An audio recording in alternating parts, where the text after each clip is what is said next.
Thank you, Omega Ray.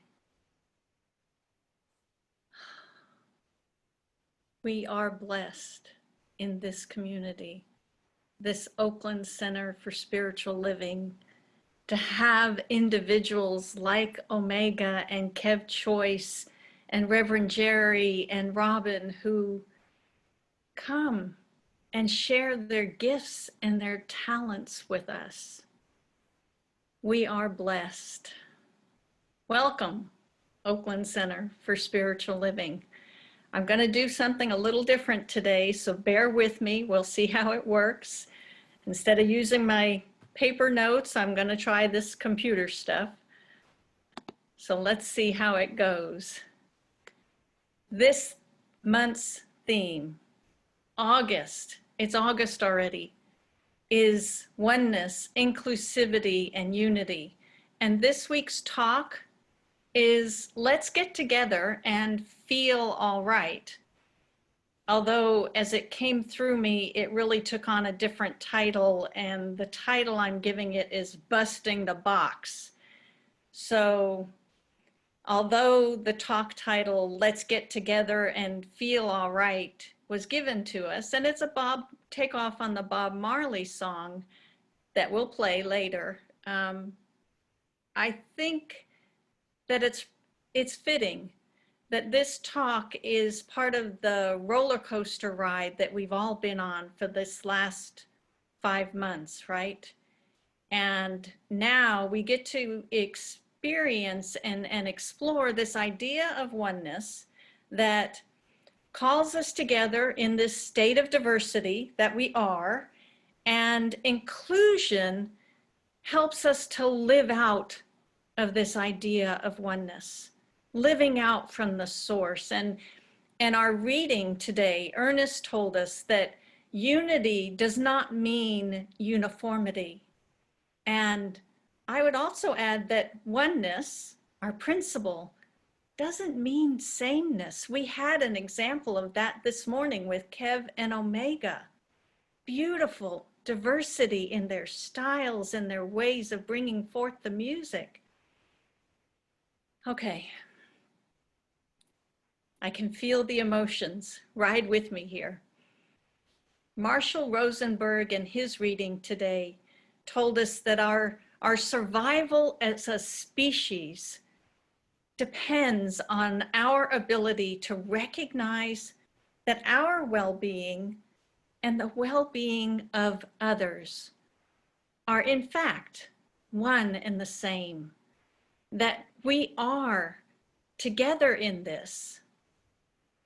So preparing each talk, as I said, sometimes it's like a roller coaster ride, right? And sometimes I have to recognize that in navigating this thing called oneness and inclusion, as a white person, I can be ignorant. I can be ignorant of the ways that I exclude Blacks and people of color, and sometimes I step into and out of the conversations of racism. Okay. So I'd like to continue this theme of the roller coaster ride, and I want to tell you about a roller coaster ride that my husband Dave and I have been on recently. We took a 10-day RV trip up the western coastline on Highway 101. We did this in our motorhome, Gracie. Yeah, we call her Gracie because we're sheltering in Grace in our motorhome. And we took the opportunity to stay in nature and get away from people. I was really feeling it, the emotions going up and down, and was grateful for the opportunity to step into our motorhome and just be. So if you've never traveled all the way up the coast of California, through Oregon and into Washington State and around the Olympic Peninsula on Highway 101, I highly recommend it. Parts of this drive, they're like the Pacific Coast. It's up and down and curvy, And Highway 101, talk about diversity, it meandered through the coastal redwood forests. It went into open farmlands. It drove past pristine, sandy, and rocky beaches, and it wiggled up mountain ranges. And all of a sudden, we were navigating through congested city areas. And sometimes we were on 4 lanes, and sometimes barely 2. So on this drive, Dave and I marveled at the beauty and the variety of nature, diversity, seeing the mountains in the distance, all the different trees, the wildflowers, the birds, and other wildlife. It's amazing and awe-inspiring. The rushing sounds of the rivers cascading over the rocks and cliffs, the roar of the ocean as it smashed itself against the rocks, and the quiet of the early morning estuary rivers as the tide was going out, and then the certain return of the river in the evening. All of this, one life, expressing itself as all these diverse particulars, life flowing in all directions, shapes, colors, sizes. Oh, I found my peace. I found beauty everywhere.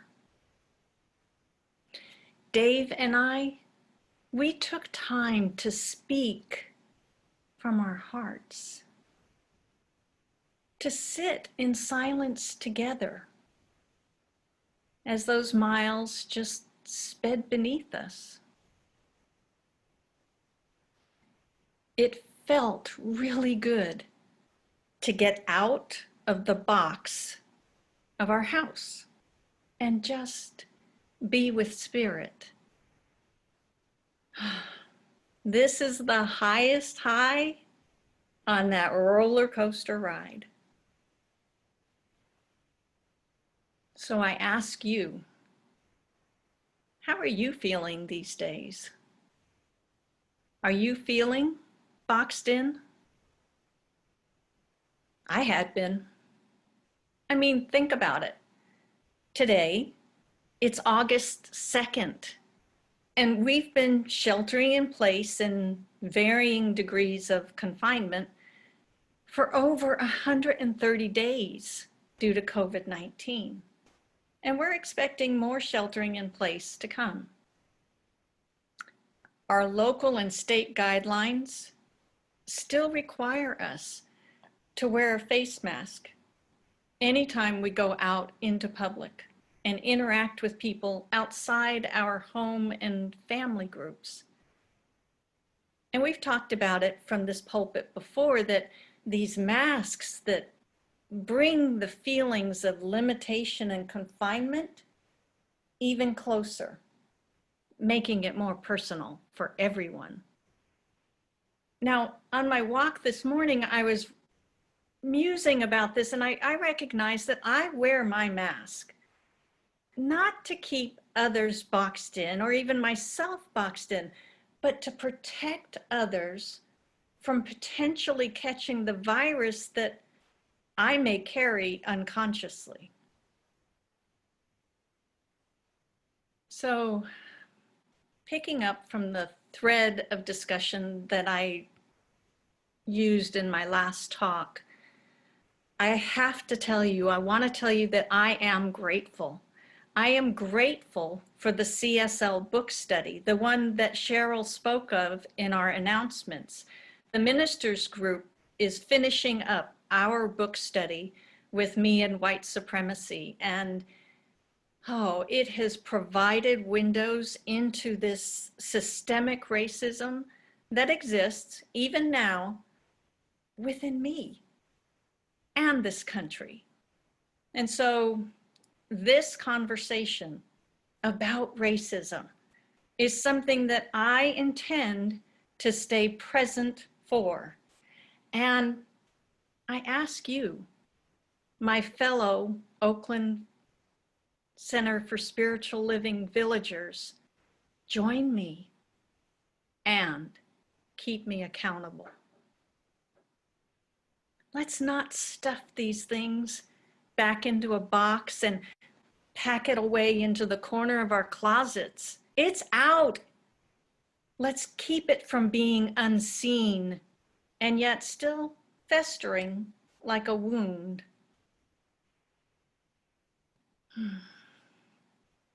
So one thing I'm learning through my studying and journaling and self-observation is the fullness and the extent to which everyone, whites, blacks, indigenous, people of color, are kept in a box of white supremacy.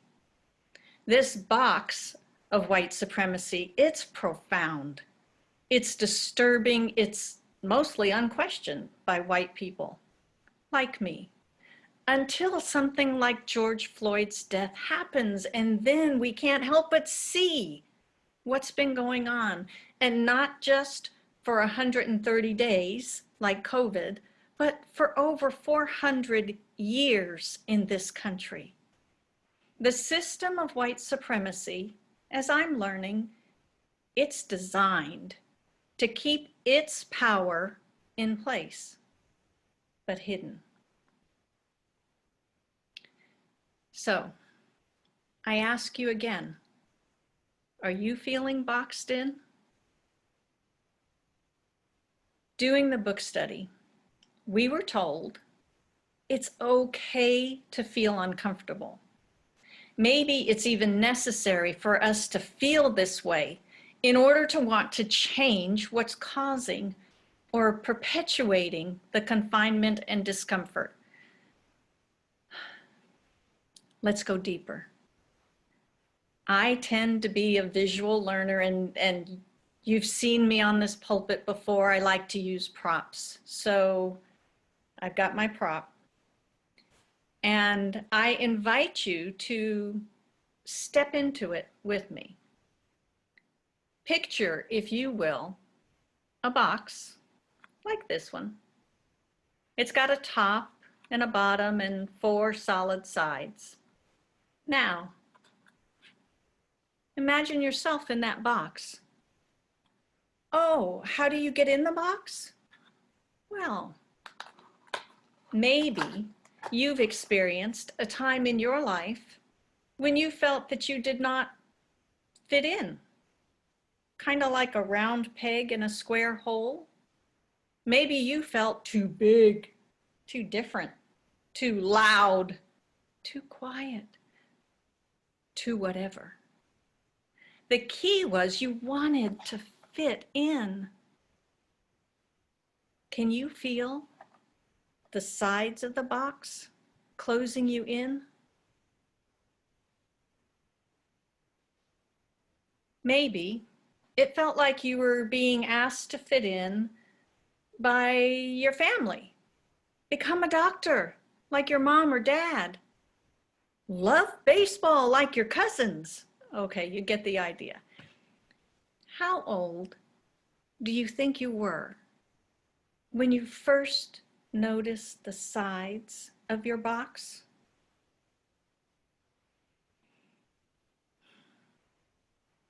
Dave and I got into a discussion during our road trip about early human societies. How did they function? Was all this going on then? And it frequently seemed to us that one faction was granted power and rights that another wasn't. I mean, we started talking about the hunter-gatherer communities, right? The hunters would go out and kill the food and bring it back so that everybody could eat, and the gatherers could sometimes be seen as less than, right? I mean, they stayed home. They were community-focused individuals, not these rugged individuals who went out and risked their lives to get the food. But, you know, both are necessary to the well-being of the whole. Each individual brings their gifts and talents to the group. Yet, okay, hunters want to raise their sons and maybe daughters as hunters. What? You want to be an actor? So, these discussions led to my musing about the various gifts and talents that each of us possess. I mean, talk about gifts and talents. Kev and Omega, their gifts and talents with music. Yet sometimes we don't really get to explore our particular gift or talent because it's not valued by those around us or accepted as something that that person can do. Dave and I had been driving in silence for a while when I thought out loud, I wonder what life would be like for all of us if we were encouraged and allowed to fully reveal and live out of our God-given gifts and talents. Imagine the gifts and talents that would arise. No matter the color of our skin, what our gifts were, or how much money they would bring in. I wonder what greater good would be available to all of us. I know. I grew up with dance lessons. I know that finding out what gifts and talents I have takes practice. It takes self-observation. It takes periods of trial and error. I had to fail until I learned and improved upon my talents as a dancer, as a crocheter. So I allowed my thoughts to continue, and I wondered, what would the world be like if everyone's contribution to the whole was rewarded and compensated equally? Hunter, gatherer, the same. If we assumed everyone was doing their best and we recognized, I mean, every moment of every day that we all come from the same source, imagine. Oh.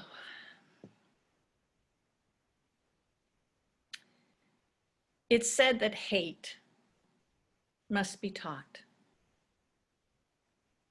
Love and inclusivity are unconditional. They are divine ways of being that come naturally to each of us until we're taught otherwise. Until we somehow get stuffed into the box because somebody else said it shouldn't be done that way. We live in a society with cultural boundaries, and we can sometimes find ourselves feeling boxed in and prejudiced, thought of as less than or not right, and forcefully told, step into this box, know your place. It happens. More to others than some, but it happens to all of us. And because of this, some of us quit searching for our gifts and talents. Some of us allow the sides of the box to keep us safe. This is what I'm learning in the book study. This is where white privilege shows up. I, as a white person, I can choose to stay in this box, safe on my roller coaster ride. But what am I giving up by staying in this box?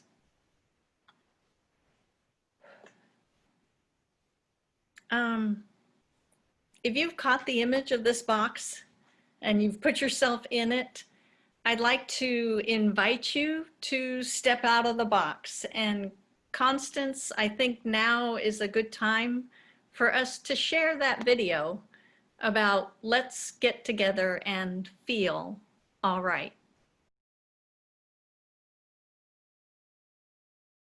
One love. This is what we're talking about. Give thanks and praise to the Lord, and we will feel all right. We are here on this earth plane to express and experience together without limitations. So during last Friday's Ministers Book Study meeting, one of the participants talked about the pain of doing this work, of uncovering areas and the ways that we, white people, are complicit in white supremacy. He acknowledged that our pain may be sharp and abrasive as we do the work, but it pales in comparison to the depth and the constancy of the pain of fitting into this box drawn by white supremacy for Blacks and those of color. And he went on to tell us that he thought of this time as a time of debridement.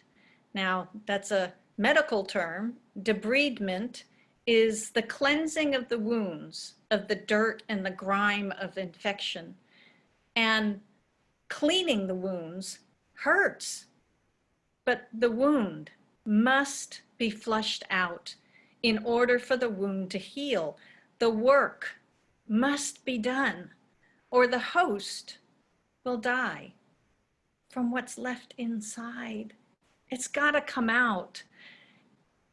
This idea of flushing the wound, well, it caught my imagination, and I found myself envisioning a box and seeing those four sides bust out and allowing the flushing to occur. And in this process, in this vision, I saw the top and the bottom sides of the box remaining fixed.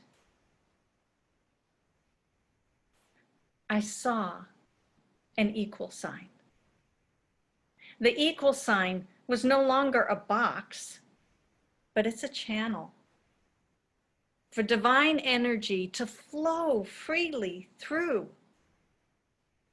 I was filled in that moment. Here's the roller coaster ride. I was filled in that moment with feelings and thoughts of unconditional love, joy, possibility, like what I experienced in our RV road trip. This is my divine nature. This is my divine way of being. And it reminded me of the discussion that Dave and I had about bringing forth our gifts and talents for each other, with each other, in community.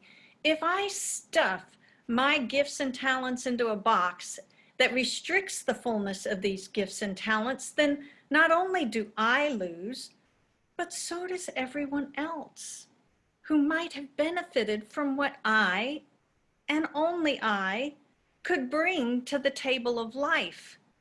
Hear me. This truth applies to everybody. So when we allow Spirit to fully flow in and through and as us, then we too become a channel for this unconditional love and light and oneness. Remind yourself of Omega singing the song this morning. I am light. Imagine. So Science of Mind teaches us many ways that we can get in touch with our own sense of oneness. Self-observation, paying attention to our thoughts and our feelings, that's a good first step. Start there. Meditation, finding ways to get quiet and listen. out in nature, highly recommended. As we open to all that we are, all that we have individually, then we make room for others to do the same. And all benefit from this. As a person with white privilege, I can speak up, stand up, do the work. I can and I do. I commit to doing, to see that Blacks, Indigenous, and people of color are released from this box of white supremacy.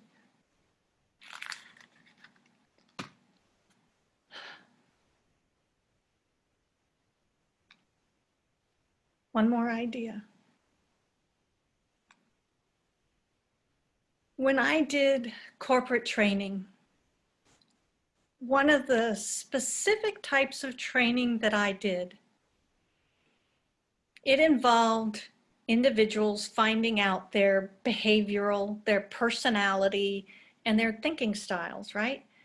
What each of these styles brought as strengths and potential weaknesses, and how they could better interact with others from the standpoint of their strengths. I taught that when we bring together a diversity of personalities, a diversity of behavioral styles and thinking styles, then we always get the most robust and inclusive solutions. When only certain individuals were involved in decisions, the outcomes inevitably created boxes for some.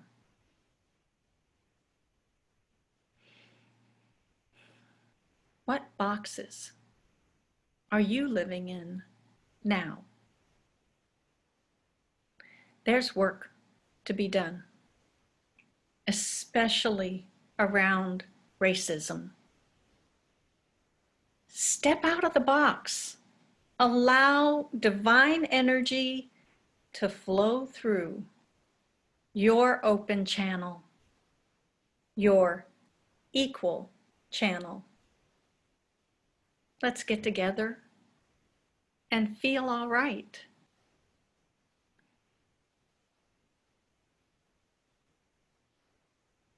Thank you.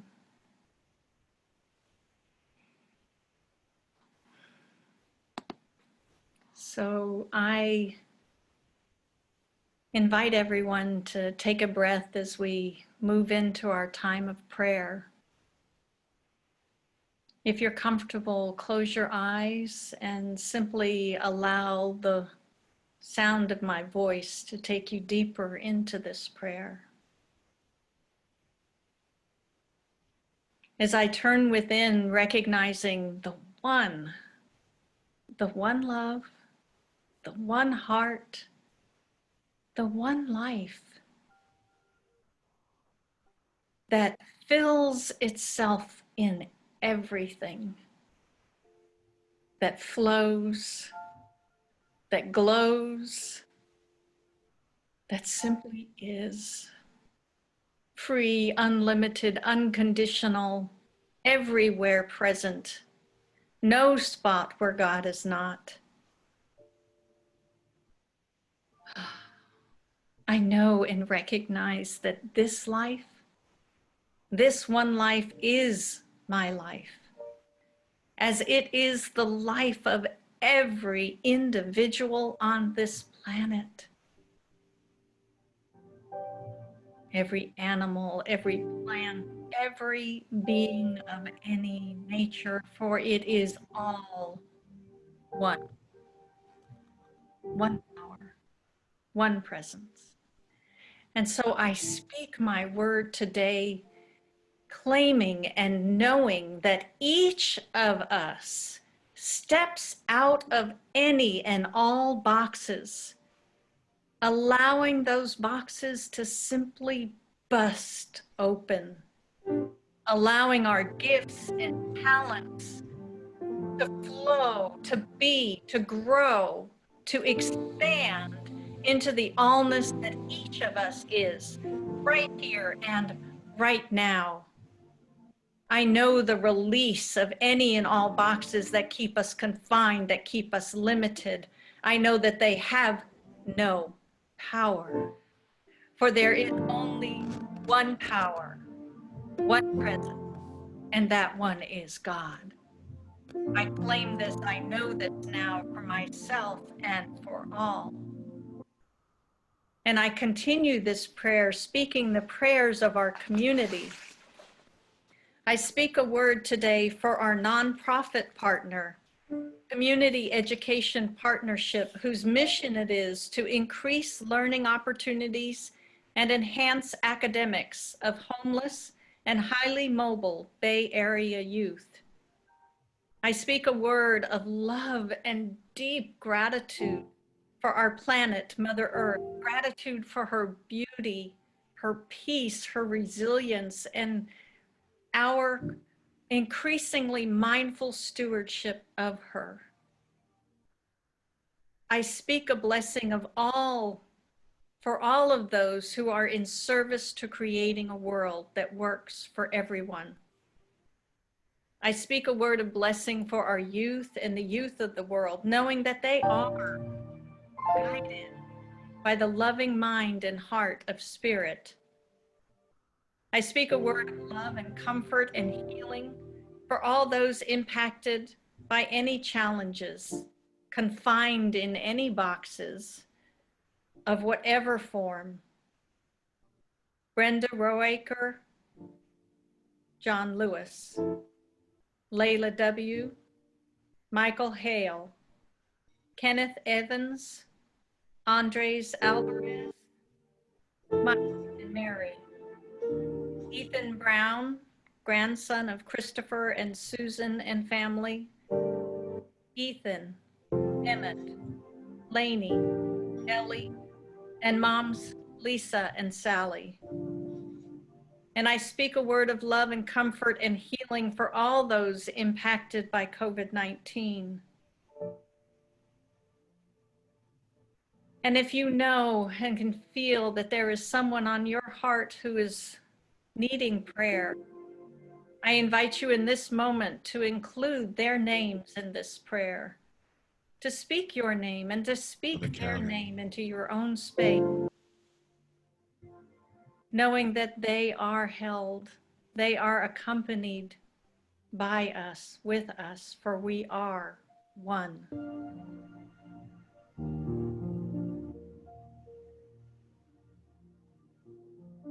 And in deep gratitude, gratitude for this community, gratitude for this work, gratitude for all the gifts and talents and abilities expanding and growing.